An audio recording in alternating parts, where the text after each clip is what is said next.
اعوذ باللہ من الشیطان الرجیم بسم اللہ الرحمن الرحیم ومن تطوع خیرا فإن اللہ شاکر علیم صدق اللہ العظیم وصدق رسولہ النبی الکریم ان اللہ وملائکتہ یصلون علی النبی یا ایہا الذین آمنوا صلوا علیہ وسلموا تسلیما الصلاۃ والسلام علیک یا سیدی یا نبی اللہ وعلی آلک واصحابک یا حبیب اللہ اللہم صلی علی سیدنا و مولانا محمد معدن الجود والکرم وآلہ وبارک وسلم۔ تمام تعریفیں حمد و ثنا اللہ تعالیٰ جل مجدہ الکریم کے لیے، اور ہر قسم کے درود و سلام نبی رحمت، نور مجسم، شفیع معظم، آقا کل، ختم رسول، دانا سبل، احمد مصطفیٰ جناب حضرت محمد مصطفیٰ صلی اللہ تعالی علیہ وسلم کی ذات والا صفات کے لیے حمد و صلات کے بعد فرمایا ومن تطوع خیرا، اگر تم نیکی کرو گے اپنی خوشی کے ساتھ، فإن اللہ شاکر علیم، تو بے شک پھر تم اللہ کو قدر کرنے والا پاؤ، ہماری قدر ہو، نیکی کرے۔ یہ جو موقع آتے ہیں نا شب برات کے، شب قدر کے، یہ بنیادی طور پر اللہ تعالیٰ کی طرف سے دی ہوا موقع ہوتا ہے کہ چلو تمہیں چانس دیتے ہیں، پابندی کوئی نہیں، لیکن رب کی طرف سے نا موقع ملتا ہے، چلو تمہیں ایک موقع دیتے ہیں، چلو اپنے آپ کو کلیئر کر لو، تمہیں موقع دیتے ہیں۔ یا اللہ کیا کرے، کچھ بھی نہیں، آ کے نا سچے دل سے 2 رکعتیں پڑھ کے توبہ کرو، عرش کا مالک پچھلے سارے معاف کر دے، کچھ بھی نہیں، آؤ موقع ہے۔ ان لوگوں کی باتوں پہ نہ جائیں جو بلا وجہ پریشان کرتے ہیں، ہمیں بھی روز ہی سوال آتے ہیں، دل نہیں کرتا، کچھ باتیں ایسی ہیں جو کرنے کو طبیعت نہیں چاہتی، میں کروں گا بھی نہیں۔ لوگوں کو شب برات کا حوالہ بھی نہیں مل رہا، حالانکہ ترمذی شریف میں حدیث موجود ہے، صحاح ستہ کی روایت ہے، ترمذی میں موجود ہے۔ پہلے کہتے ہیں صحاح ستہ سے دکھاؤ، جب صحاح ستہ سے مل گئی تو اب اور کدھر جانا ہے۔ اور ابن ماجہ میں موجود ہے مولا علی کی روایت، اور ذرا ترتیب دیکھیے گا، یہ ترمذی کی حدیث ہے، امام ترمذی نے تو پورا باب باندھا ہے 15ویں شعبان پر، پورا باب۔ اب تمہاری مرضی ہے اگر تم نہیں بات کو سمجھنا چاہتے، لیکن میں نے پہلے بھی کہا تھا، پھر کہتا ہوں، اگر ہمیں کوئی شخص کہتا ہے کہ شب برات کو اٹھ کے نفل نہ پڑھو، تو بھائی نفل ہم نے پڑھنے اللہ کی رضا کے لیے، ہمیں کسی بندے سے ڈگری لینے کی ضرورت نہیں، نہ تو ہمارے اور رب کے درمیان معاذ اللہ کوئی وسیلہ ہے کہ تو کہے گا تو پڑھیں گے، جب دل کرے گا پڑھیں گے، اور جتنے دل کرے گا پڑھیں گے۔ ہم تو نفل کہہ رہے ہیں اس کو، ہم نے کب کہا ضروری ہے جو عشاء پڑھ کے سو جائے، فجر تک سویا رہے، ہم اس کو گناہگار نہیں کہہ رہے، لیکن یہ ضرور کہیں گے کہ گولڈن چانس مس کر دیا اس نے، چانس مس کیا ہے، یہ تو اللہ کی رحمت کا موقع تھا۔ حضرت سیدہ عائشہ صدیقہ رضی اللہ تعالی عنہا ارشاد فرماتی ہیں کہ شعبان کی 15ویں رات تھی، یعنی شب برات کی رات، فرماتی ہیں شعبان کی 15ویں رات تھی، میں نے اچانک نظر ڈالی تو حضور میرے بستر میں تھے، پھر میری نظر پڑی تو حضور نہیں تھے، میرے دل میں گمان آیا، خیال آیا کہ شاید کسی اور زوجہ کی طرف حضور کا میلان تباہ ہو گیا ہو، وہاں تشریف لے گئے ہوں۔ فرماتی میں اٹھی باہر گئی تو نبی کریم علیہ السلام جنت البقیع میں تھے، قریب ایک جگہ پہ حضور دعائیں مانگ رہے تھے۔ فرماتے میں گیا تو حضور فرمانے لگے، ابو بکر کی بیٹی تو نے کیا گمان کیا کہ اللہ کا رسول تیری حق تلفی کرے گا؟ عرض کی حضور آپ مالک ہیں، کہیں اور جانا چاہے تو میری طرف سے پابندی نہیں۔ کہتی ہے وہاں کھڑے کھڑے میرے رسول کریم نے بیان فرمایا، یہ ترمذی کے لفظ ہے، حضور نے فرمایا عائشہ یہ شعبان کی 15ویں رات ہے، مدینے میں سب سے زیادہ بکریاں بنو کلب کا قبیلہ پالتا تھا، فرمایا آج کی رات بنو کلب کے قبیلے کی بکریوں کی تعداد کے مطابق اللہ میری امت کے لوگوں کی بخشی فرما دے گا۔ یہ وہ رات ہے۔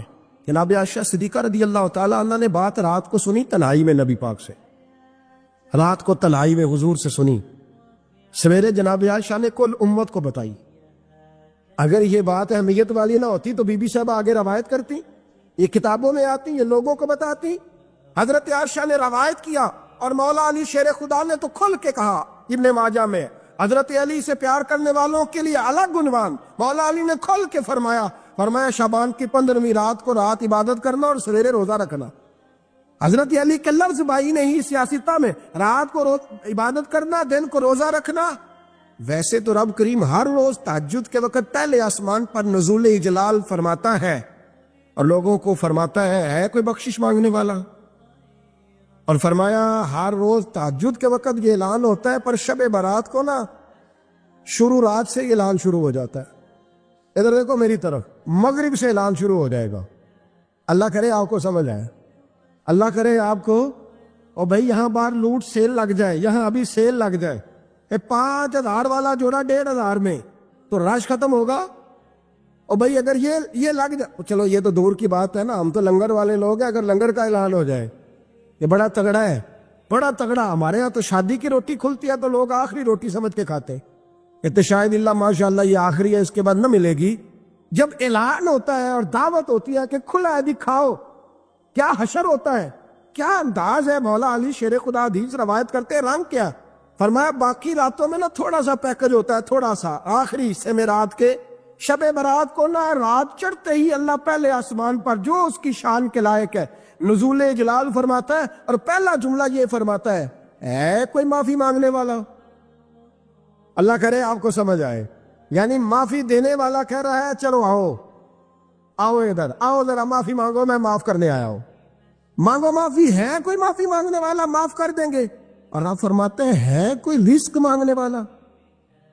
وہ جو بڑی درخواستیں دیتے پھرتے ہیں نا مختلف اداروں میں، وہ ایک درخواست نا کل شب برات والی رات بھی دے۔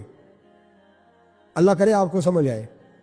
وہ جو کہتے ہیں نا بڑے بڑی کمپنیوں میں نے اپلیکیشن جمع کرائی ہے تو کہیں کام نہیں بن رہا تو نسخہ دے رہا ہوں، ایک اپلیکیشن کل رات بھی جمع کراؤ، انشاءاللہ کام بن جائے گا۔ اور میں نہیں کہہ رہا، مولا علی شیر خدا فرما رہے ہیں، اور وہ خود نہیں فرما رہے، وہ نبی پاک کا فرمان نقل کر رہے ہیں، اور وہ رسول اللہ صلی اللہ علیہ وسلم کی بات نہیں بیان کر رہے، وہ کہتے ہیں رب فرماتا ہے کوئی روزی مانگنے والا؟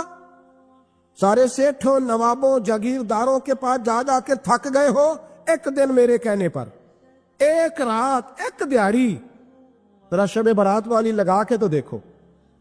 پر شرط یہ ہے کہ یقین کامل ہو، ارادہ یہ، مطلب اللہ معاف کرے آپ نے ناراض نہیں ہونا، لیکن وہ ماحول اس طرح کا ہے کہ شب برات کو ایک دو ساتھی کو کہا رات کو عبادت کر کے تیری وہ تو ٹھیک ہے پر سویرے چھٹی نہیں، کام کرنا ہے۔ یعنی رب کہہ رہا ہے کہ تو آ جا شب برات کی رات، جو مانگے گا وہ تجھے، لیکن یہ ادھر نہیں توجہ کر رہا، یہ کہتا ہے سویرے 10 بجے دکان نہ کھلی تو مشکل ہو جائے گی، دفتر نہ گیا تو حالات آپ دیکھیں ذرا۔ اب جب یقین اس طرح کا ہو تو پھر تو بھائی ساری زندگی اداروں میں درخواستیں دینی ہے، پھر آپ جیسا آپ کا مزاج ہوگا، اللہ تعالیٰ تو بندے کے گمان کے قریب ہے۔ تو میرے رسول پاک علیہ السلام نے ہمیں یہ میسج دیا، پیغام دیا، فرمایا اس رات جو اولاد مانگے گا رب اسے بھی عطا فرمائے گا، اس رات جو اللہ سے بخشش مانگے گا اللہ اسے بھی دے گا، اس رات جو رب کریم سے عزت مانگے گا اللہ اسے بھی عطا کرے گا۔ شارحین نے لکھا اس رات جو رب سے پردہ پوشی مانگے گا اللہ اسے پردہ پوشی بھی عطا کرے، جو جنت کا سوالی ہوگا رب اپنے فضل سے عطا فرمائے۔ کوشش فرمائے 10 محرم کو ہمارے ہاں لوگ جاتے ہیں قبرستان، وہ کسی حدیث سے ثابت نہیں، میں منع نہیں کر رہا، جائیں 9 محرم کو جائیں، 10 کو جائیں، 11 کو جائیں، 8 کو جائیں، سفر میں جائیں، ربیع الاول میں جائیں، قبرستان میں جب بھی جائیں، منع نہیں ہے، لیکن شب برات والی رات تو خود رسول کریم گئے ہیں نا قبرستان۔ اب جو بات میں نے سمجھانی ہے اس کو سمجھیں، نبی پاک کی والدہ کا مزار نہیں ہے وہاں جنت البقیع میں، حضور کے کوئی بھائی بہن، حضور کیا کرنے گئے؟ امت کی بخشش کے لیے گئے۔ شب برات کی رات لالچی نہ بنے کہ صرف میں نے اپنے لیے روزی مانگنی ہے، کل امت کے لیے مانگے رب کریم سے، مانگے اپنے بھائی کے لیے، مانگے اپنی بہن کے لیے، مانگے اپنے بیٹے کے لیے، مانگے اپنی بیٹی کے لیے، مانگے اللہ کریم، یہ مانگنے کی رات ہے۔ پچھلی راتی رحمت رب دی کرے بلند آوازہ، بخشش منگن وارے کارن کھلا جے دروازہ، آئے اللہ کی بارگاہ میں اس رات کو کھل کے دعا مانگے۔ قبرستانوں میں نہ کچھ قبریں ایسی ہیں کہ جو بتاتی ہیں کہ سالوں بیت گئے ہیں کوئی آیا نہیں، کچھ قبریں بتاتی ہیں، اور کچھ بڑے قبرستان بڑے شہروں میں ایسے بھی ہیں کہ جن کا گورکن کہتا ہے کہ مجھے کمیٹی نے کہہ دیا ہے جہاں 4-5 سال کوئی نہ آئے وہاں نئی قبر بنا دیا کرو، وہاں نئی قبر بن جاتی ہے معذب۔ او بھائی کچھ ہیں ایسے، کچھ ہیں کہ جائے نا اکبر بادشاہ یہاں لیٹا ہے لاہور میں، تو شعر لکھا ہوا ہے، بر مزارے ماں غریبا نے گلے پروانہ سوزز نے صدائے بلبلے، فارسی کا مقولہ لکھا ہے اس کی قبر پہ، کہتا ہے میں وہ غریب ہوں، اللہ بادشاہ ہے مقبرے میں لیٹا ہے، کہتا ہے میں وہ غریب ہوں کہ نہ یہاں کوئی پروانہ آتا ہے نہ بلبل آ کے گیت گاتی، کوئی آتا ہی نہیں، کوئی فاتحہ نہیں پڑھتا، کوئی فاتحہ نہیں پڑھتا۔ او بھائی کئی قبریں ایسی ہیں جن پہ سالوں بیت گئے، کوئی لوٹا نہیں۔ اور مشکات میں حدیث ہے، میرے نبی کریم علیہ السلام نے فرمایا جو قبر میں ہوتا ہے وہ تو اس آدمی کی طرح ہے جو دریا میں ڈوب رہا ہے اور وہ انتظار کر رہا ہے کہ میرا بیٹا میرے لیے دعا مانگے، میری بیٹی دعا مانگے، پر بیٹے کو تو 27 سال ہو گئے، ملک سے باہر ہے، کاغذ بنے گے تو ابے کی قبر پہ آئے گا، لو اس کے تو کاغذات ہی نہیں مکمل ہو رہے، وہ بیٹے کو تو مشکل ہے بڑی، وہ تو کاغذات نہیں بن رہے، وہ تو دولت کا مطالبہ پورا ہوگا تو جب ہی وہ کام ہوگا نا۔ انتظار ہو رہا ہے قبروں میں، میرا بیٹا دعا کرے، میرا بھائی دعا کرے، اور اگر بچہ دفن ہے تو وہ کہتا ہے میری ماں دعا کرے، میرا باپ دعا کرے۔ کوشش کریں شب برات بعد از مغرب یہ رواج پیدا کریں، یہ رسول اللہ کا طریقہ ہے صلی اللہ علیہ وسلم۔ قبرستان میں جائیں اور جا کر کے وہاں اللہ تبارک و تعالیٰ سے دعا مانگیں کہ یا اللہ جو اس قبرستان میں لیٹے ہیں وہ بھی، اور جو آج تک کلمہ پڑھنے والے دنیا سے گئے وہ بھی، اور جو قیامت تک جائیں گے وہ بھی، اے اللہ تو سب کی بخشش فرما دے۔ اللہ کی رحمت کو محدود نہ کرے کہ صرف مجھے بخش دے، اسے کہیں یا اللہ کل کی بخشش فرما۔ ساری امت کے لیے دعا کریں، شب برات کی رات نفل پڑھیں۔ ہمارے ہاں محفل ہوتی ہے ہر سال الحمدللہ، بڑے شوق سے بڑا خوبصورت ہم اہتمام کرتے ہیں، لیکن میں اکثر دوستوں سے کہا کرتا ہوں کہ جن کو اکیلے میں نفل پڑھنے میں مزہ آئے وہ اکیلے میں پڑھیں۔ کتنی کھلی بات کر رہا ہوں، میں پابند نہیں کر رہا کہ آپ یہاں آئیں گے محفل میں آئیں گے ضروری ہے، بھئی آپ کو اکیلے میں مزہ آتا ہے نا۔ کچھ لوگ تنہائی میں ہو تو دل زیادہ لگتا ہے، وہ تنہائی میں کریں اللہ اللہ کوئی عرض نہیں، لیکن کچھ ایسے ہیں کہ نعت سنتے ہیں تو دل نرم ہوتا ہے، تقریر سنتے ہیں تو دل نرم ہوتا ہے، تو جن کا اس طرح نرم ہوتا ہے وہ مسجد میں آئے بات سنیں۔ کچھ کو سب کے بیچ بیٹھ کے رونا آتا ہے۔ حضرت سعدی شرازی فرمایا کرتے تھے کچھ لوگوں کے آنسو مجھے رلا جاتے ہیں، فرماتے کچھ کی آنکھیں دیکھ کے رو پڑتا ہوں، لہٰذا میں جب بھی ذکر کرتا ہوں محفلوں میں بیٹھ کے کرتا ہوں، تنہائیوں میں مجھ سے نہیں ہوتا، تو جس سے نہیں ہوتا وہ آئے نا، مسجد میں آئے، رات عبادت کرے، کل مغرب سے پہلے پہلے کام سمیٹ لے سارے، اور مغرب کے بعد یہ رات شروع ہوگی، مغرب کے بعد ایک چھٹی کر لو اللہ رسول کے لیے، کر لیں گے انشاءاللہ تعالی ایک چھٹی۔ اور توبہ کی رات ہے، یہ توبہ کرنی۔ توبہ کس کو کہتے ہیں؟ توبہ کا معنی ہے پچھلے گناہ پر پچھتانا، شرمسار ہونا، کہتے نہیں اے کاش میں نہ کرتا، اور وہ لفظوں میں نہیں، جملوں میں نہیں، توبہ رٹی رٹائی نہیں، شرمسار ہونا اور آئندہ گناہ نہ کرنے کا پکا ارادہ کرنا، اس کا نام توبہ ہے۔ دیکھیں اللہ تعالیٰ فضل کرے، میں نے پچھلے سال کہا تھا پھر کہتا ہوں، مسجدوں سے نا شب برات کی رات، شب قدر کی رات چیخوں کی آوازیں آتی ہیں، لوگ اتنا روتے ہیں نا، رونا چاہیے، کم روتے ہیں زیادہ رونا چاہیے، لیکن سوال یہ ہے کہ اتنا زیادہ لوگ شب برات کی رات روتے ہیں، کیا پھر سویرے بددیانتی ختم ہو جاتی ہے؟ جو رات مسجد میں کھل کے رو کے آیا ہے اس کا پروگرام ہے نا کہ اب ملاوٹ کبھی نہیں کرے گا، اب گاہکوں سے جھوٹ کبھی نہیں بولے گا، اب وہ بددیانتی کا معاملہ کبھی نہیں کرے گا، لیکن رات روتا بھی رہے اور سویرے پروگرام یہ ہو کہ میں نے پھر لوگوں کو فریب دینا ہے، دعویٰ لگانا ہے، تو اس نے توبہ کیا رات کے، یہاں بس یہ ایکٹنگ کر کے لوٹ آیا، یعنی بڑی سجا بنا کر کے سوار کر کے رات توبہ کی۔ کیا مطلب ہے توبہ کا؟ کہ توبہ آپ نے کی۔ حضرت حسن بصری سے کسی نے کہا توبہ کیا ہے؟ فرمانے لگے توبہ یہ ہے کہ جس گلی سے رب نے تجھے منع کیا ہے دوبارہ پھر تو اس گلی میں نظر نہ آئے، تو نظر ہی نہ آئے، اور جس جگہ جانے کا رب نے تجھے حکم دیا ہے پھر تو دوبارہ وہاں سے غیر حاضر نہ ہو۔ اگر یہ پروگرام ہی نہیں، ارادہ ہی نہیں، بچے ایک دو مجھے کہنے لگے کل حضرت صاحب توبہ کے موضوع پر ہم نے گفتگو کرنی ہے، تو کوئی باپ بتائے کہاں پہ ہے، کچھ بچے شاگرد ہیں، کچھ مسجدوں میں جمعہ پڑھاتے ہیں، ایک نے مجھ سے کہا، تو میں نے کہا بیٹے پہلے مسجد میں جاؤ، 2 نفل پڑھو، توبہ کرو، توبہ کا ارادہ بناؤ، یہ رسم نہیں ہے۔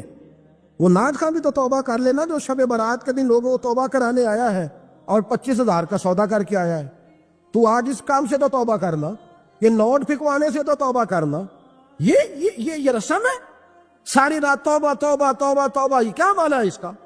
کیا مطلب ہے؟ امام غزالی فرماتے ہیں کہ ایک آدمی بادشاہ کا گارڈ تھا، سپاہی تھا، اس کا پہرے دار تھا، نگرانی کرتا تھا، بڑی وفاداری سے نوکری کرتا رہا، بادشاہ نے اسے تنخواہ کے علاوہ بھی بڑا نوازا، بڑا نوازا، بڑا نوازا، اسے بادشاہ نے بڑے الاؤنسز دیے، بادشاہ نے بڑا کچھ دیا، مکان دیا۔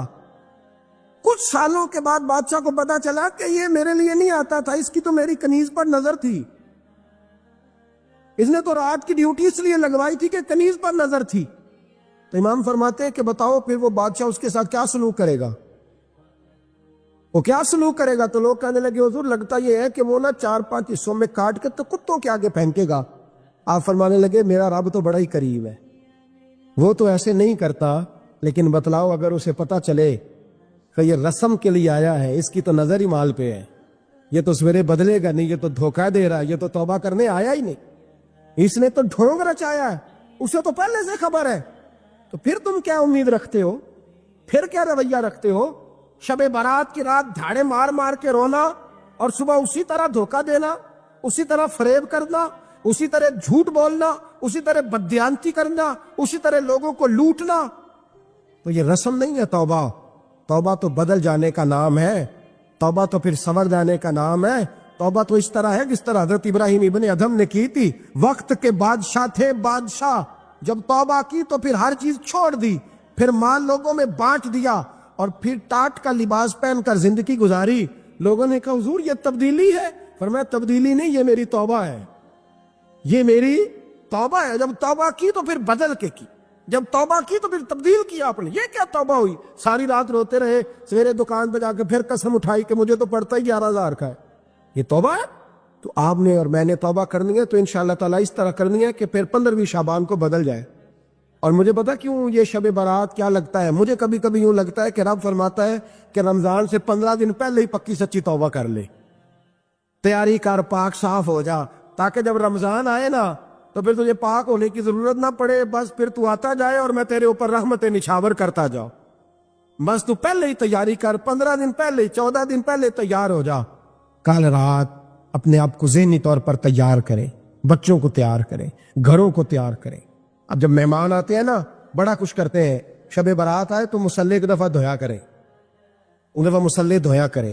فرش دھوتے ہیں نا، مہمانوں نے آنا ہے تو ایک کمرے کا فرش دھو کے صاف کریں کہ خواتین نے یہاں ساری رات نماز پڑھنی، یہ ارادے بنائیں۔ جس طرح آپ کہتے ہیں نا رات کو سفر کرنا ہے تو دوپہر میں تھوڑا آرام نہ کر لوں تو کل دوپہر میں آرام کر لیں، تاکہ رات کو رب رب کرنا آسان ہو جائے، اللہ کی بارگاہ میں بیٹھنا آسان ہو جائے۔ مکمل طور پر ذہنی طور پر اپنے آپ کو تیار کریں۔ یہاں بھی محفل ہوگی انشاءاللہ، عشاء کے متصل بعد شروع ہو جائے گی، 12 بجے تک محفل چلے گی، پھر 12 بجے کے بعد نماز تسبیح پڑھی جائے گی، پھر 1 بجے پھر دوبارہ آپ کو اجازت دی جائے گی، کوئی انفرادی طور پر گھنٹہ سوا اپنی الگ سے کوئی عبادت کرنا چاہے تو وہ تب بھی ممکن ہو، جیسے آپ کو موقع بنے۔ میں کہہ چکا ہوں، لیکن وقت ضائع نہ کرنا، گولڈن چانس ہے، اس کو مس نہ کرنا، یہ شب نجات ہے، اس کے ضرور قریب جانا۔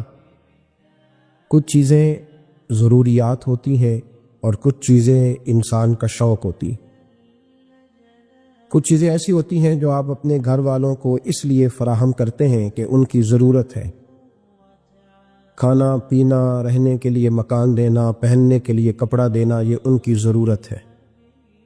اور کچھ چیزیں آپ اس لیے اپنے گھر والوں کو اور بچوں کو دیتے ہیں کہ جس سے وہ راضی ہو جاتے، وہ خوش ہو جاتے۔ بچے کو کھلونا لا کے دینا اس کی ضرورت نہیں، اس کی خوشی ہے، اس سے وہ خوش ہوتا ہے۔ نبی کریم علیہ الصلاۃ والسلام نے مختصر سے جملوں میں اس حسن کو بیان فرمایا ہے۔ محبوب نے فرمایا ایک دوسرے کو تحفہ دیا کرو، اس سے محبت میں اضافہ ہوگا۔ حالانکہ یہ فرض نہیں ہے، واجب نہیں ہے، ضروری نہیں ہے، لیکن اس سے محبت میں اضافہ ہوتا ہے۔ ماں باپ کپڑا، روٹی، رہنے کے لیے مکان دینا یہ ضرورت ہے، لیکن اگر کسی بیٹے کا دل کرتا ہے کہ وہ خوش بخت ہو جائے، خوش نصیب ہو جائے، تو پھر وہ ماں باپ کو حج بھی کراتا ہے اور عمرہ بھی کراتا ہے۔ حالانکہ یہ اس کے ذمہ نہیں ہے، ماں باپ صاحب استطاعت ہوں گے تو ان پر حج فرض ہوگا، ورنہ ضروری تھوڑی ہے۔ اسی طریقے سے اللہ تعالیٰ نے کچھ چیزیں انسانوں پر فرض کی ہے، وہ ضروری ہے، وہ لازمی ہے۔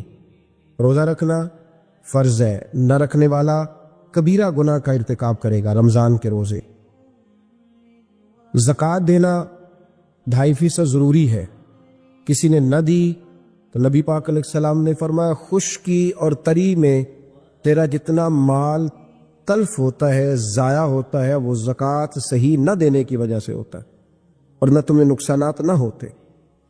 حج کرنا فرض ہے، جو نہ کرے گا، وہ ترمذی شریف میں روایت موجود ہے، اللہ کے محبوب علیہ السلام فرمانے لگے کہ حج فرض ہونے کے باوجود جو بغیر کسی مجبوری کے حج کرنے نہ گیا، وہ یا یہودی ہو کے مرے گا یا عیسائی ہو کے مرے گا۔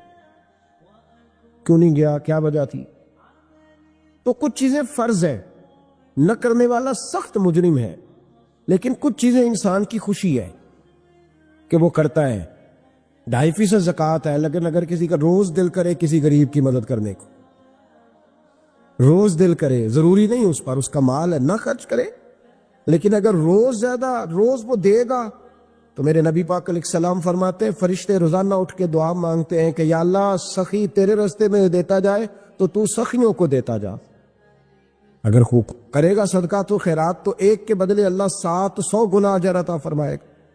صدقہ نفلی کرنے والے سے مصیبتیں دور ہوں گی، یہاں تک کہ حضرت عبداللہ ابن مسعود رضی اللہ تعالیٰ عنہ فرماتے ہیں کہ اگر تم بری موت سے بچنا چاہو تو نفلی صدقے زیادہ کیا کرو، لیکن یہ ضروری نہیں۔ اب کچھ شخص کہ جی ضروری نہیں، یہ ضروری نہیں بھئی، کپڑا وجود ڈھانپنے کے لیے ہے نا، بولیے تو بین کیوں لگوایا اسپیشل، بٹن کیوں لگوایا اسپیشل؟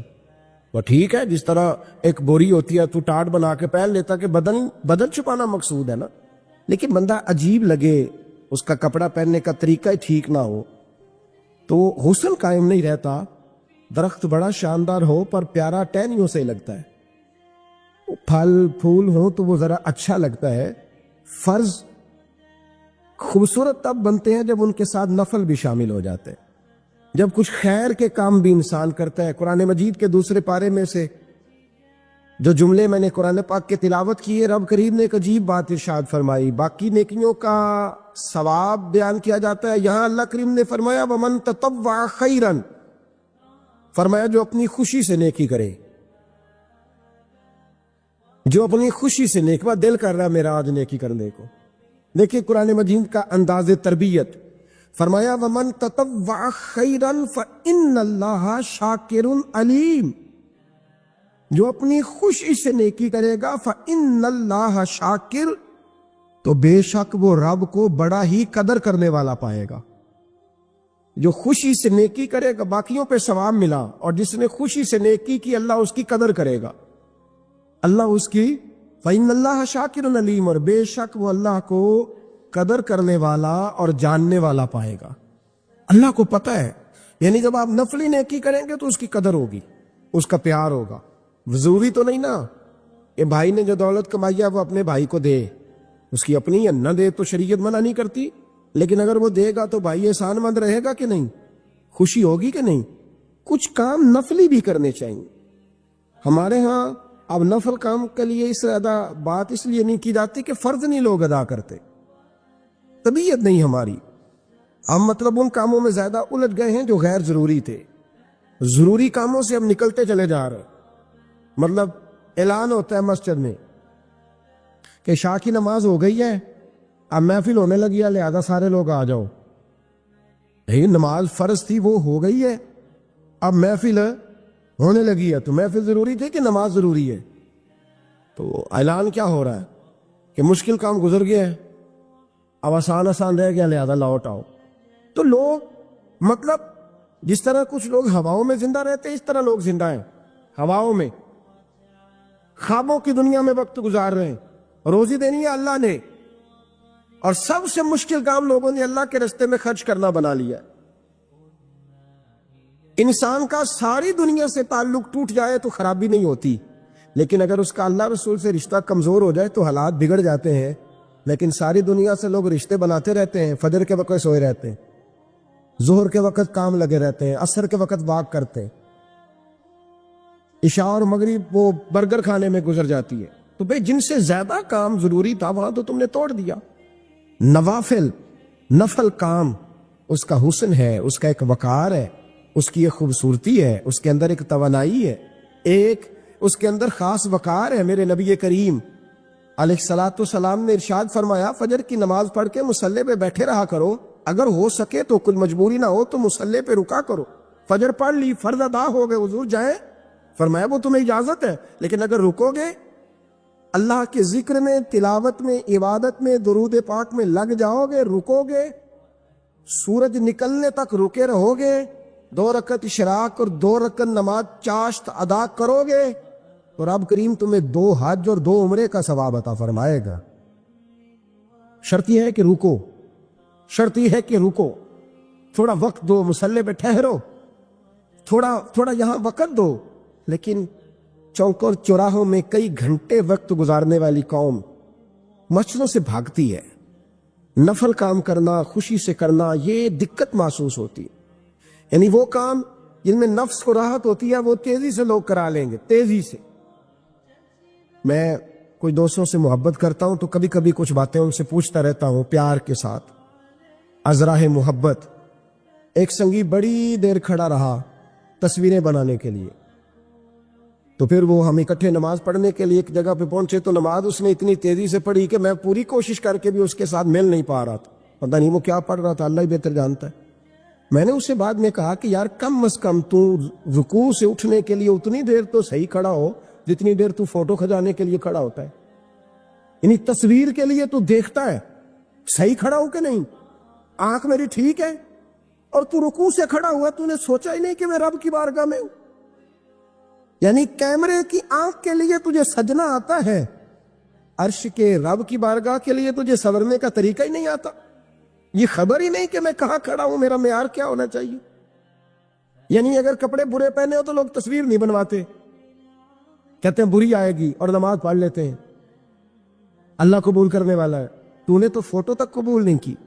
نیکی کا کام کریں ذرا خوشی سے، ذرا ذوق سے، ذرا شوق سے، طبیعت کے اندر وہ وقار لائیں، وہ پیار لائیں، وہ میٹھا لائیں۔ دیکھیں نا قرآن مجید نے کہا لن تنالوا البر حتی تنفقوا مما تحبون۔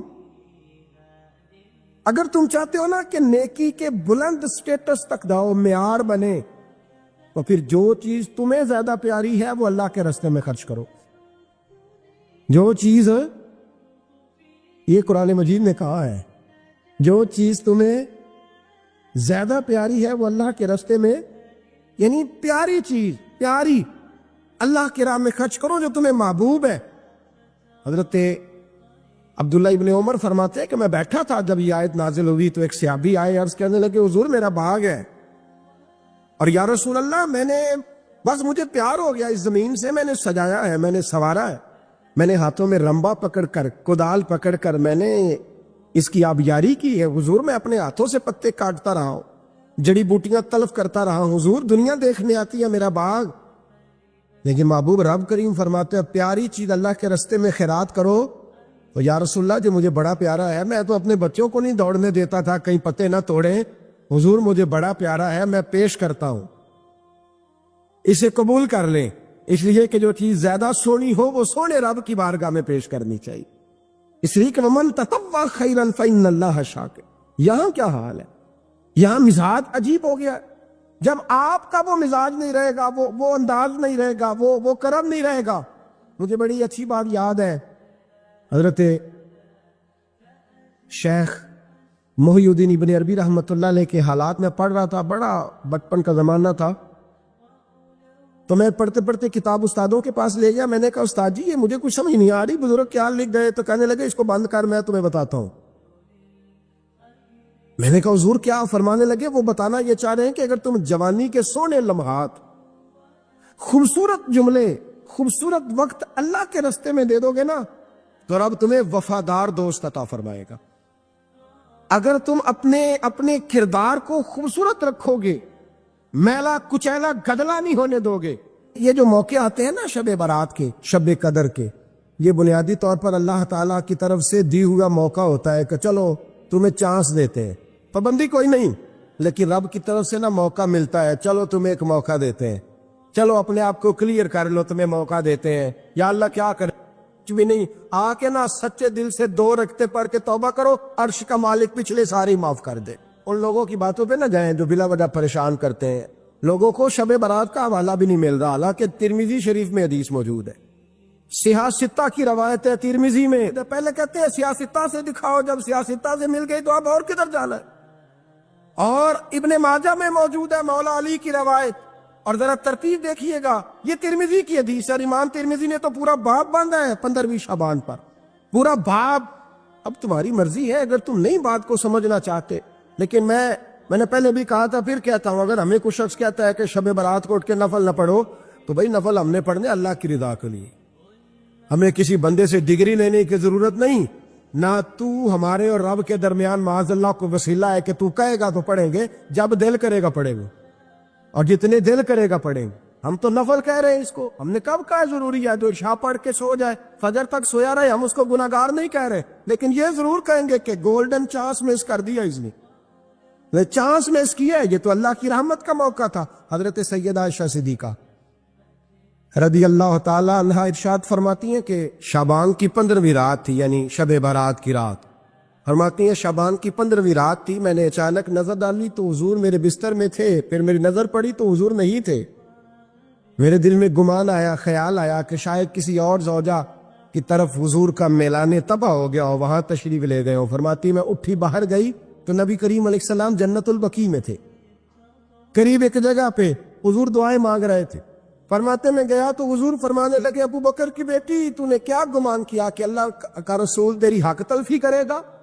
عرض کی حضور آپ مالک ہیں, کہیں اور جانا چاہیں تو میری طرف سے پابندی نہیں. کہتی ہے وہاں کھڑے کھڑے میرے رسول کریم نے بیان فرمایا. یہ ترمذی کے لفظ ہے. حضور نے فرمایا عائشہ یہ شعبان کی 15ویں رات ہے. مدینے میں سب سے زیادہ بکریاں بنو کلب کا قبیلہ پالتا تھا.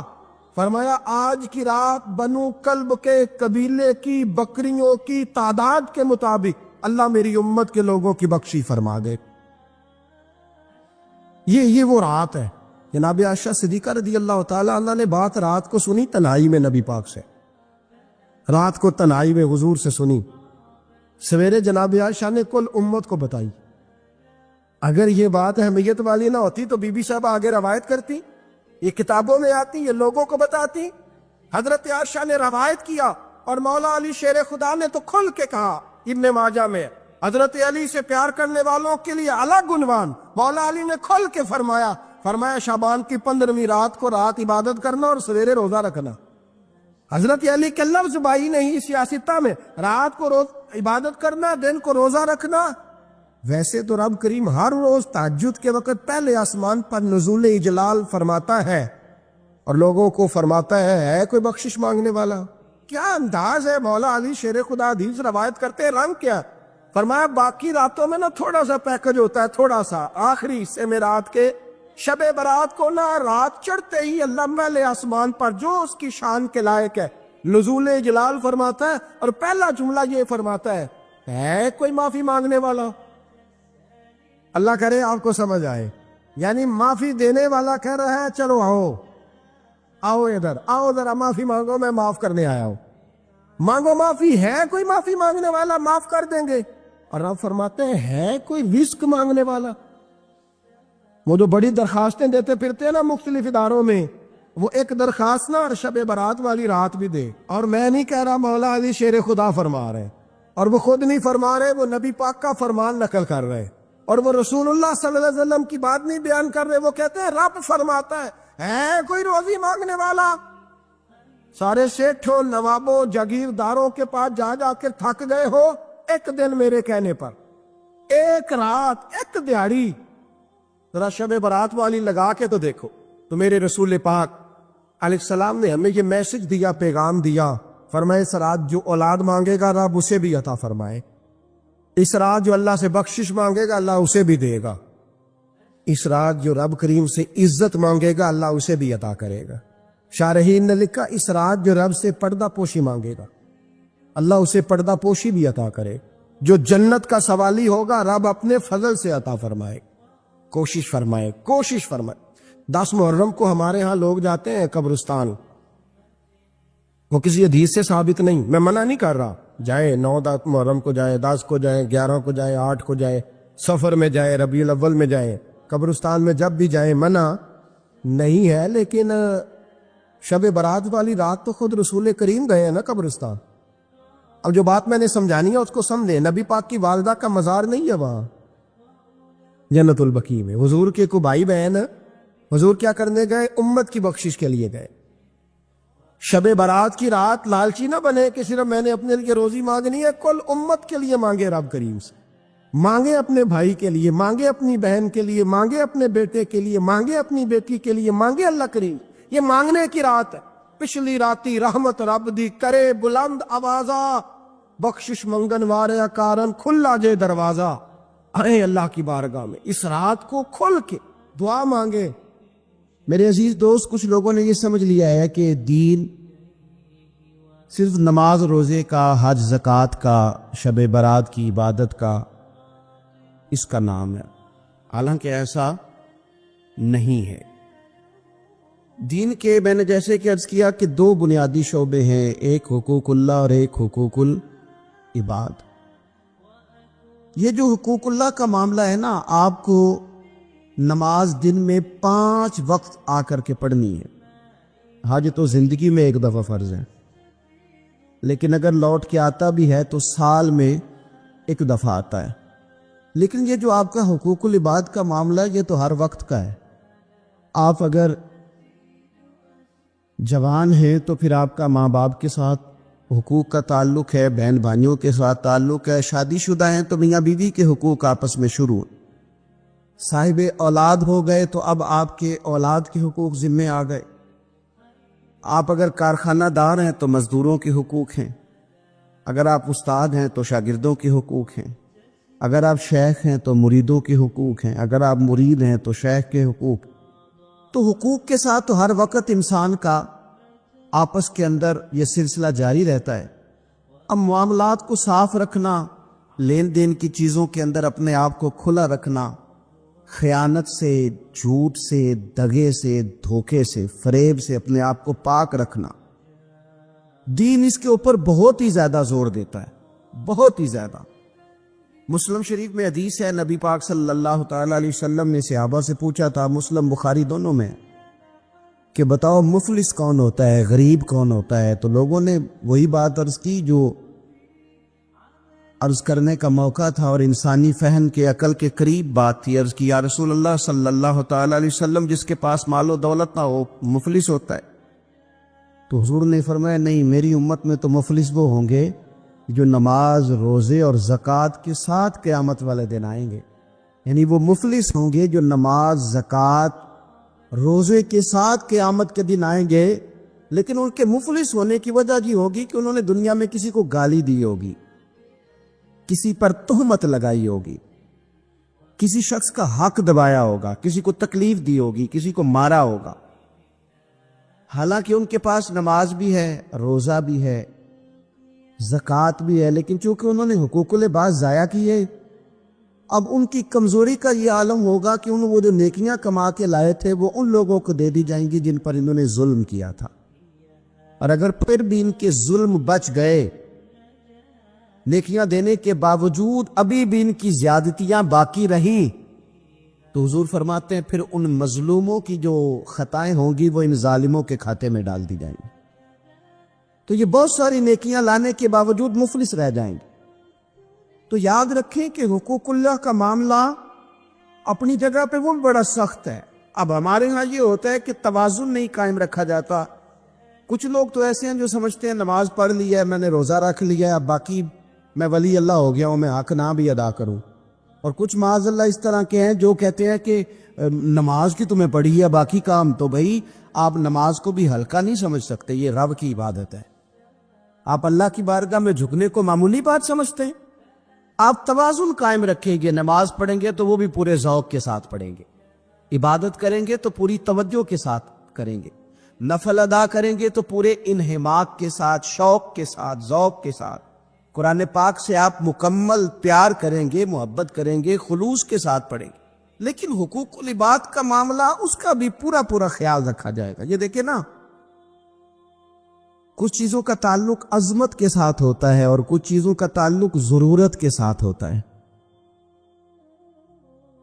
اللہ تبارک و تعالیٰ کی جو عبادت ہے وہ اس کی عظمت کے لیے ہے کہ رب عظمتوں والا ہے، وہ حق رکھتا ہے کہ اس کی عبادت کی جائے، اسی کی شان ہے کہ اس کے سامنے جھکا جائے، کیونکہ وہ عظمت والا ہے. لیکن اللہ کو عبادت کی ضرورت ہے.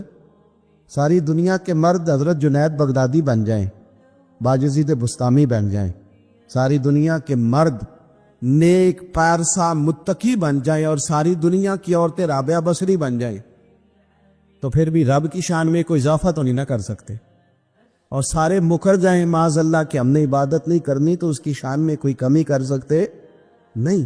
تو اللہ کی عظمت ہے, شان ہے, اللہ کو عبادت کی ضرورت نہیں ہے. یہ اس کی عظمت ہے کہ اس کی بندگی کی جائے. تو کچھ چیزوں کا تعلق عظمت کے ساتھ ہوتا ہے اور کچھ چیزوں کا تعلق ضرورت کے ساتھ ہوتا ہے. اللہ کی یہ شان ہے کہ اس کی بندگی کی جائے, اور لوگوں کو ضرورت ہے کہ ان کا خیال رکھا جائے. اللہ کی تو شان ہے کہ رب کی عبادت کی جائے, اور بھوکے کو ضرورت ہے اسے روٹی کھلائی جائے, پیاسے کو ضرورت ہے کہ اسے پانی پلایا جائے. اور دیکھیے کہ میرے ایک بڑے بہترین قابل احترام استاد ہوں, شیخ ہوں, ایک طرف وہ مجھے بلا رہے ہوں کہ آ ذرا میری بات سن, اور ایک طرف ایک آدمی بڑا مریض ہے, بیمار ہے, اسے ضرورت ہے کہ میں اسے ہسپتال چھوڑ کے آؤں, تو مجھے کیا کرنا چاہیے؟ وہ جو مر رہا ہے نا اسے ہسپتال پہنچانا چاہیے. اس لیے کہ بزرگوں کی تو عظمت ہے, میں نہ بھی جاؤں گا تو ان کی شان میں کوئی کمی, لیکن اس کو میری ضرورت ہے, یہ ضرورت مجھے پوری کرنی ہے. چلے میں بات اور کھولتا ہوں, زیادہ سمجھ میں آ جائے, شاید اس طرح زیادہ سمجھ میں آ جائے. ایک بزرگ ہے, انہوں نے وضو تازہ کرنا ہے, ان کو پانی کی ضرورت ہے, اور پانی ایک کٹورے میں ہی ہے, صرف ایک برتن میں پانی, انہوں نے وضو تازہ کرنا ہے. اور قریب ایک شخص ہے جو پیاس سے مر رہا ہے. بزرگ آواز دیتے ہیں کہ میاں آنا ذرا وضو کرانا, اور وہ کہہ رہا ہے یار میں مر جاؤں گا چند قطرے نہ ملے. اب شریعت کا حکم یہ ہے کہ وضو نہیں کرانا, پیاسے کو پانی پلانا ہے. یہ آپ بات کو سمجھیں. اب ذرا بخاری مسلم کی وہ حدیث سنیں کہ نبی پاک صلی اللہ تعالی علیہ وسلم فرماتے ہیں قیامت کے دن رب فرمائے گا ایک بندے سے کہ میں بھوکا تھا, تو نے مجھے روٹی کیوں نہیں کھلائی؟ رب فرماتا ہے کہ میں پیاسا تھا, تو نے پانی نہیں پلایا. کپڑے لے کے تو آیا ہی نہیں, مجھے کپڑے پہنانے چاہیے تھے. تو بندہ عرض کرے گا مالک تو کھانے سے, پینے سے, پہننے سے پاک ہے. تو رب فرمائے گا وہ جو تیرے پڑوس میں بندہ بھوکا تھا تو بندہ تو میرا ہی تھا نا. وہ جو تیرے جاننے والوں میں آدمی پیاسا تھا تو وہ تھا تو میرا ہی بندہ. بھائی غور کریں گے آپ بات پر, آپ حقوق العباد کا جو مسئلہ ہے نا اس کو آپ سمجھیں. ہم لوگوں نے سمجھ لیا کہ بس ٹھیک ہے, کھل کے میں حاجی صاحب کہلاؤں, کھل کے میں صوفی صاحب کہلاؤں, مجھے لوگ معلم کہیں, مجھے لوگ صاحب تقویٰ کہیں, اور مجھ سے لوگ ڈگری لے, میں لکھ کے دوں تو کوئی نیک ہوگا, میں لکھ کے دوں تو کوئی نمازی ہوگا. یوں نہ کر, رب کے بندے ہیں, ان سے پیار کرنا سیکھ. اللہ کی مخلوق کے بارے میں اپنا رویہ نرم کر, اپنے معاملات کو صاف کرے, لین دین کے معاملات کو کلیئر رکھے. لا تاکلوا اموالکم بینکم بالباطل, ایک دوسرے کا مال باطل طریقے سے نہیں کھانا. تیری نماز تجھے روک دے, تو نماز پڑھ کے نکلے تو خیال آئے کہ میں نے جھوٹ نہیں بولنا. تیری نماز تجھے روک دے کہ میں نے لقمہ حرام اپنے قریب نہیں آنے دینا. امام اعظم ابو حنیفہ 40 سال اگر ساری رات کھڑے رہ کے نماز پڑھتے رہے ہیں نا, تو امام صاحب کا یہ عبادت کا ماحول بھی تھا. لیکن اگر ان کے پارٹنر نے کپڑا بیچتے وقت کسی کو نقص والا کپڑا بیچ دیا ہے نا, اور وہ پیسے لے کے آئے, تو امام صاحب نے وہ رقم بھی استعمال نہیں کی, وہ بھی ساری اللہ کے رستے میں خیرات کر دی. معاملات کے بارے میں وہ لوگ بڑے سنجیدہ تھے, غیر سنجیدہ نہیں تھے کہ جناب کوئی نہیں چل جاتا ہے, خیر صلی اللہ ہے. رزق کا جب تک آپ کا معاملہ صاف نہیں ہوتا, رزق کا مسئلہ جب تک ٹھیک نہیں ہوتا, تب تک تو دعائیں قبول نہیں ہوتی, نماز میں لذت نہیں آتی. نبی پاک صلی اللہ علیہ وسلم نے فرمایا پرا گندہ حالت ہو, پھٹا پرانا لباس ہو, اور انسان بکھرے بالوں سے تڑپ تڑپ کے بھی دعا مانگے, اس کی دعا اس لیے قبول نہیں ہوتی کہ اس نے جو کپڑے پہنے ہیں وہ حرام پیسوں کے, جو روٹی کھائی ہے وہ کسی کا مال لوٹ کے کھائی ہے, جو پیا ہے وہ کسی مسکین کا مال کھا پی گیا, اس کی دعا کیسے قبول ہوگی؟ آپ حقوق العباد کے معاملات کے اندر اپنے آپ کو زیادہ سے زیادہ فکر مند کریں. آپ غور کریں کس جگہ کوئی نقص تو نہیں رہ گیا. سیدہ عائشہ صدیقہ یہ بڑی نصیبوں والی خاتون ہے, یہ وہ خوش بخت عورت ہے کہ جس کے گھر میں حجرہ نور میں داخل ہو کے مدینے والے محبوب کہتے تھے کہ سکون محسوس کرتا ہو. حضور کی سیرت بتاتی ہے کہ حضور وہاں سکون محسوس کرتے. حضرت عائشہ صدیقہ نے حضور سے دین لیا اور محبوب کریم کا سر نور ان کی گود میں رہتا تھا جب وہ حضور سے سوالات پوچھا کرتی تھی. سیدہ عائشہ صدیقہ کی عظمتیں حضرت عائشہ صدیقہ رضی اللہ تعالیٰ عنہ روایت کرتی ہیں، اور یہ حدیث مبارکہ مشکاہ شریف میں موجود ہے. فرماتی ہیں کہ اعمال نامے 3 قسم کے ہوں گے قیامت کے دن. 3 قسم کے اعمال نامے. مجرم جو ہوں گے، جرم کر کے آئیں گے، ان کے 3 قسم کے اعمال نامے ہوں گے.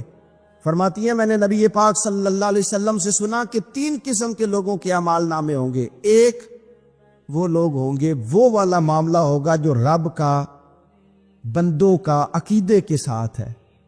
اگر کوئی بندہ شرک کر کے آیا ہوگا تو اللہ اس شرک کو کبھی معاف نہیں کر. ان اللہ لا یغفر ان یشرک بہ ویغفر ما دون ذلک لمن یشاء.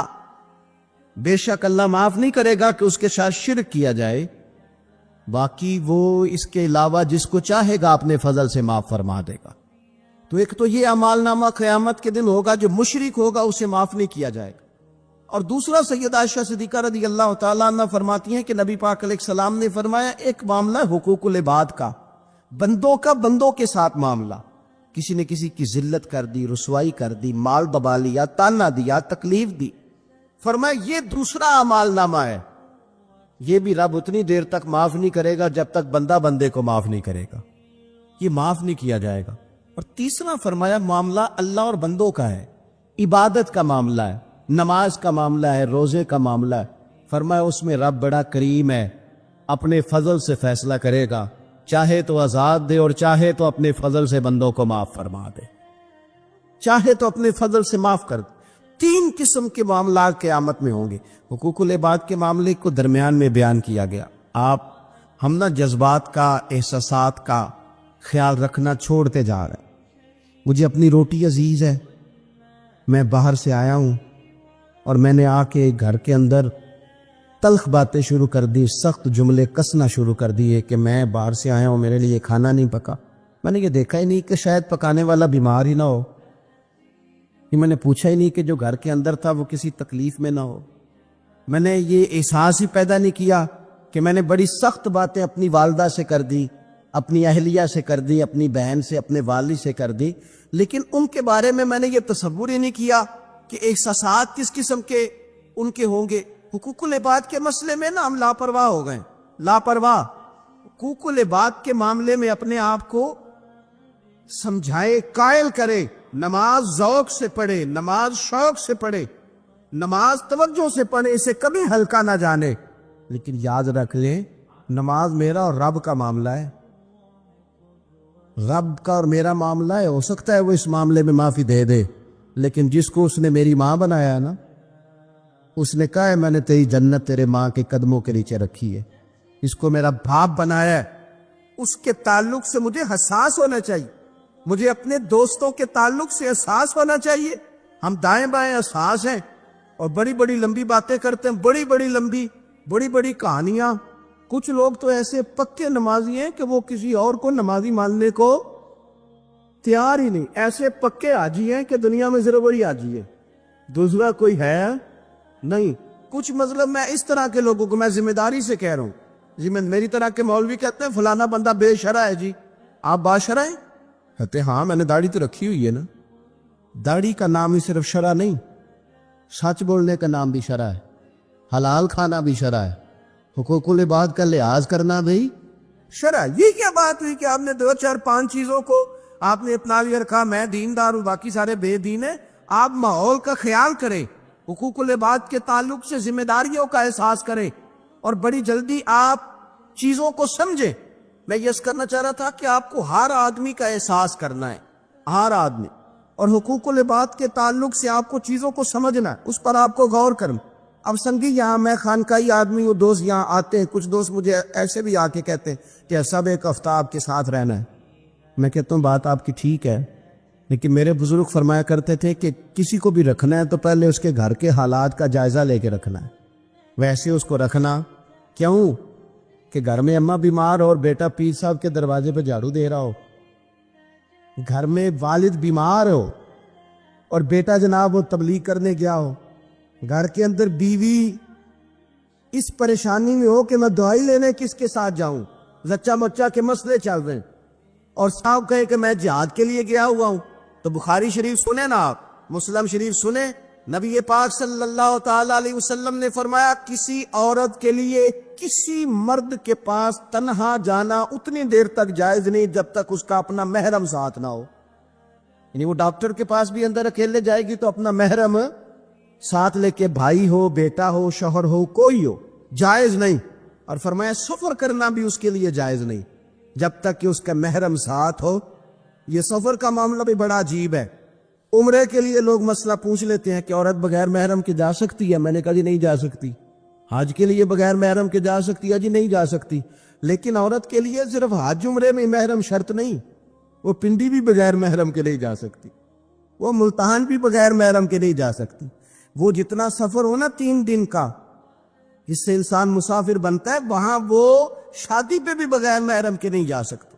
وہ سفر ہو اگر اتنا جس سے بندہ مسافر بنتا ہے تو وہ وہاں کسی کے انتقال کے بھی بغیر محرم کے نہیں جا سکتی. حج عمرے پہ محرم یاد آتے، باقی جگہوں پہ بھی یاد رہنا چاہیے. عزیز، نبی پاک صلی اللہ علیہ وسلم نے فرمایا عورت کسی مرد کے ساتھ تنہا نہ ہو جب تک کہ اس کا محرم ساتھ نہ ہو، اور وہ سفر بھی نہ کرے جب تک اس کا محرم ساتھ نہ ہو. ایک صحابی اٹھ کے کھڑے ہو گئے، بخاری مسلم ہے، عرض کرنے لگے یا رسول اللہ صلی اللہ علیہ وسلم، میری بیوی تو حج کرنے جا رہی ہے اور میرا نام جہاد کے لیے غزوے میں لکھ دیا گیا، وہ جا رہی ہے حج کے لیے اور میں جا رہا ہوں جہاد کے لیے، تو میرے لیے کیا حکم ہے؟ تو یہ اب حضور نے فیصلہ فرمایا، یہ اب حضور نے فیصلہ فرمایا کہ تبلیغ کرنی ہے کہ جہاد کرنا ہے، کہ تو نے خانقاہ پہ جا کے پیر صاحب کی بارگاہ میں رہنا ہے، کہ تو نے حقوق العباد کو مقدم کرنا ہے. یا رسول اللہ میرا نام لکھ دیا گیا ہے غزوے کے لیے اور میری بیوی جا رہی ہے حج کے لیے، تو حکم کیا ہے؟ تو حضور فرمانے لگے تو غزوہ رہنے دے، اپنی بیوی کا محرم بن کے حج پہ اس کے ساتھ جا، کیونکہ اسے تیری ضرورت ہے. تو جہاں اسے ضرورت ہے تو اس کی ضرورت کو پورا کر. تو اسلام نے ہمیں شب برات پہ آپ صرف کیا معافی مانگیں گے کہ یا اللہ جو نماز میں پڑھی اس کی معافی دے، تو وہ بھی مانگنی ہے آپ کو، 100% مانگنی ہے. آئندہ سے نمازیں پوری کرنے کا عہد کرنا ہے.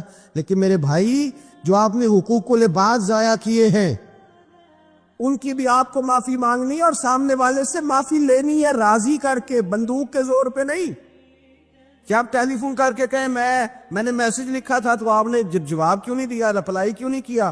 آپ کہیں میں نے معاف کیا، بھائی آپ بندوق کے زور پہ معافی لیں گے؟ آپ راضی کریں. جب کسی سے معافی لی جاتی ہے تو اسے راضی کیا جاتا ہے، کہا جاتا ہے کہ اس جگہ میری غلطی تھی، میں تجھ سے معافی مانگتا ہوں. تو حقوق العباد کا جو مسئلہ نہ دیکھے، میرے نبی پاک علیہ السلام کی حدیث موجود ہے ترغیب و ترہیب کے اندر. ایک شخص نے آ کے عرض کی یا رسول اللہ صلی اللہ تعالی علیہ وسلم، میں جہاد پہ جانا چاہتا ہوں پر طاقت نہیں رکھتا، کمزور ہوں. حضور نے فرمایا ماں باپ میں سے کوئی ہے؟ بلے شاہ تو آسمانی اڈدیاں پڑھنا ہے، جیڑا گھر بیٹھا انہوں پڑھیا ہی نہیں.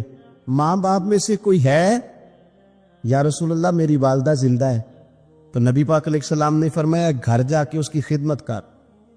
اس نے خالی جہاد کا پوچھا تھا، جہاد کا. حضور نے 3 باتیں ارشاد فرمائی. ماں زندہ ہے، حضور زندہ ہے، فرمایا گھر جا کے اس کی خدمت کر، اللہ اس کی خدمت پر حج کا ثواب بھی دے گا، عمرے کا ثواب بھی دے گا، اور جہاد کا اجر بھی عطا فرمائے گا.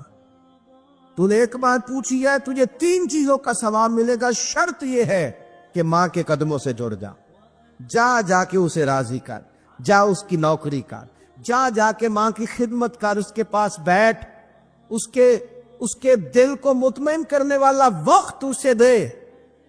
تو یہ آپ خالی نماز پر اکتفا نہیں کریں گے، آپ حقوق العباد کا بھی پورا لحاظ کریں گے. پورا آپ حقوق العباد کا لحاظ کریں گے.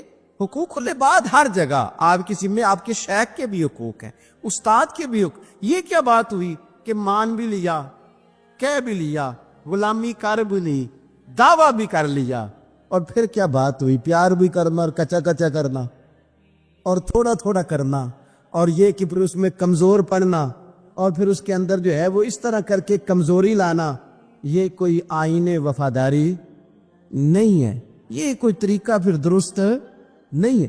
تو حقوق العباد جہاں جہاں آپ کا تعلق ہے، جہاں جہاں اس تعلق میں آپ غور کریں گے کہ آپ کے معاملہ دیکھیں۔ اسلام کے اندر کتنا تڑپ کے جاتے ہیں ہم کعبۃ اللہ کی زیارت کریں، کتنی تڑپ ہوتی ہے اللہ کا گھر دیکھنا ہے، حضور کی بارگاہ عالی مرتبت میں حاضری دینی ہے، مدینہ طیبہ حاضر ہونا ہے، کتنی بڑی فضیلت ہے۔ لیکن آپ کو پتہ ہے کتنی برکت والی جگہ ہے بیت اللہ شریف، طواف کے پھیرے 7 ہیں لیکن ان میں حجر اسود کا بوسہ ایک ہے۔ حجر اسود کا بوسہ ایک دفعہ لے لو تو کافی ہے۔ کمال یہ ہے کہ صرف ایک ہی نہیں ہے، بھی کوئی نہیں۔ اگر رش زیادہ ہے نا تم دور سے اشارہ ہی کر لو، کس لیے اتنی دور سے چل کے آئے ہیں تو اب بھی حجر اسود کو نہ چومیں۔ تو ہمیں حکم دے دیا گیا کہ شوق تمہارا اپنی جگہ پر، تم اکیلے تو نہیں نہ آئے، بوڑھے بھی آئے ہیں، بیمار بھی آئے ہیں۔ دیکھیں ایک حدیث حضور صلی اللہ علیہ وسلم نے فرمایا کہ میرا دل کرتا ہے کہ میں کسی جوان سے کہوں کہ وہ عشاء کی جماعت کرائے، اور میں جوانوں سے کہوں کہ وہ لکڑیاں جمع کریں، اور جو لوگ نماز پڑھنے نہیں آئے میرا دل کرتا ہے ان کے گھر جلا دو۔ اتنا سخت تاکیدی حکم جماعت کے لیے بیان کیا، لیکن یہ بھی بیان کر دیا کہ اگر تم نے کچا لہسن کھایا ہے، پیاز کھایا ہے، مولی کھا لی ہے، تمہارے منہ سے بدبو آتی ہے یا تمہارے جسم سے کسی وجہ سے بدبو آتی ہے تو مسجد نہ آنا، نمازیوں کو تکلیف ہوگی۔ اللہ کرے آپ سمجھے، جماعت کا حکم اپنی جگہ پہ تاکید کے ساتھ ہے، لیکن آ کے کسی نمازی کو تکلیف دینے کی پھر بھی اجازت نہیں ہے۔ یعنی جس مسجد میں کچا لہسن پیاز یہ چیزیں کھانی حرام تو نہیں نا، جائز ہے نا، لیکن تیرے منہ کی بدبو سے کسی کو تکلیف ہوگی تو تجھے کہا گیا کہ مسجد میں آ کے نمازی کو تکلیف نہ دے، لیکن تو نے وہ اس چیز پر قیاس ہی نہیں کیا، تو نے لفظوں سے تکلیف دے دی، جملوں سے تکلیف دے دی، باتیں کسنی، ایسے سلام پھیر کے بندہ پیچھے ہٹا ہے، پتہ نہیں کیا مجبوری ہے اس کو، تو ایک سامنے روک لیا، کہتے تیرے بڑی کال ہے، اتنی جلدی تھی تو آیا کیوں تھا؟ بھائی پوچھ تو لینا اسے، خدا جانے کیا مجبوری ہے، وہ آ گیا نماز پڑھ لی، اب کیا مسئلہ کیا جا سکتا ہے؟